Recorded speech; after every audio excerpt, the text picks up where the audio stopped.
Traffic categories చూద్దాం. అంటే వెబ్సైట్కి యూజర్స్ ఏ విధంగా వస్తున్నారో వచ్చే యూజర్స్ ఉంటారు చూసినా వాళ్ళని ట్రాఫిక్ అంటారు.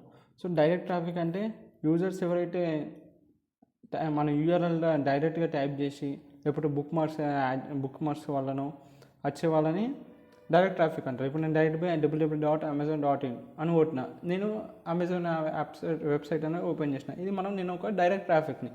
రిఫరల్ ట్రాఫిక్ అంటే visitor come from other websites. ఇప్పుడు నేను అమెజాన్ అనేది వెబ్సైట్ని వేరే వెబ్సైట్లో ప్రమోషన్ చేసేయండు, దాన్ని వీడు క్లిక్ చేస్తే అమెజాన్ వెబ్సైట్ రీడైరెక్ట్ అయింది. సో దాన్ని రిఫరల్ ట్రాఫిక్ అంటారు అనమాట.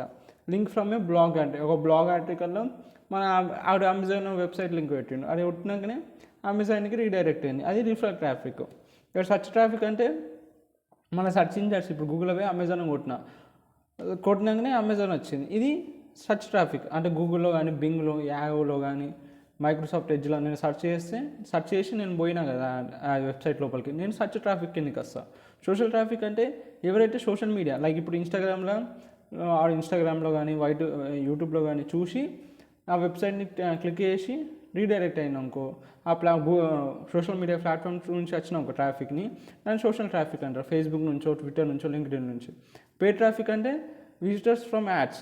అంటే ఏం చేస్తారు, ఇప్పుడు దీని ప్రమోషన్స్ లెక్క యాడ్స్, ఇప్పుడు ఫెస్టివల్ సీజన్స్ ఉన్నప్పుడు యూట్యూబ్ వీడియో ఇచ్చినప్పుడు యాడ్స్ వస్తాయి. అమెజాన్లో డెలివరీ చేసుకొని ఫాస్ట్ డెలివరీ ఉంటుంది, ఇంత తగ్గింది, ఇంత డిస్కౌంట్స్ ఉన్నాయని అలా యాడ్స్ చేస్తాడు.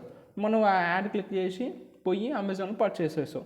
సో యాడ్స్ వల్ల వస్తున్నావు కదా నువ్వు, వాటిని పే ట్రాఫిక్ అంటాడు. వాడు యాడ్స్కి అమెజాన్ అనేటోడు ఎంతో కొంత పే చేస్తాడు అట్లా యాడ్స్ వేయడానికి నీ ప్రతి వీడియో పైన, దాన్నే పే ట్రాఫిక్ అంటారు. గూగుల్ యాడ్స్ కానీ ఫేస్బుక్లో యాడ్స్ కానీ ఆ యాడ్స్ వల్ల వచ్చే ట్రాఫిక్ని పే ట్రాఫిక్ అయింది. ఈ ట్రాఫిక్ అర్థం చేసుకోవడం వల్ల మనకి ఏమొస్తుందంటే, ఆ వెబ్సైట్ డెవలపర్కి, వెబ్సైట్ మెయింటైన్ చేసేవాడికి ఏ ఛానల్స్ నుంచి మనకి కావాల్సిన వాల్యుబుల్ విజిటర్స్ ఏ ఛానల్స్ నుంచి వస్తున్నాయి, ఏ ట్రాఫిక్ నుంచి వస్తున్నాయి అని, ఇంకా వాడి క్యాంపెయిన్స్ ఎంత మంచిగా అవుతున్నాయి, వాడి యాడ్స్ ఎంత మంచిగా పనిచేస్తున్నాయి, అవన్నీ విషయాలన్నీ తెలుస్తాయి ట్రాఫిక్ అర్థం చేసుకోవడం వల్ల, ఎక్కడెక్కడ నుంచి యూజర్స్ వస్తున్నారని.